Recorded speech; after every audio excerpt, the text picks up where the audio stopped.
من پورتفولیومو ساختم، این عکاسی‌ها رو انجام دادم. چجوری باید حرفه‌ای باشه که من بخوام اینو بفرستم برای برندی؟ حرفه‌ای ترین حالتش اینه که به صورت دیجیتال شما این کارو انجام بدید.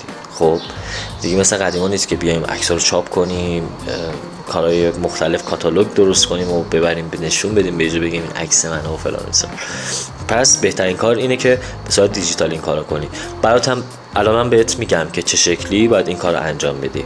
کافیه عکس‌ها و مشخصاتی که داری و تو قالب JPG یا فایل عکس داشته باشی، تو یک سایز همشون باشن. مثلا اگر همشون سایز A4 باشن خوبه، A5 باشن خوبه.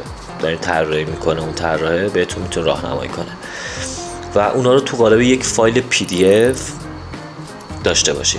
تو گوگل هم اگر سرچ کنی سایت تبدیل عکس به فایل PDF برات کلی سایت میاره به صورت رایگان، ایرانی و فارسی و انگلیسی و همه جورش هم هست.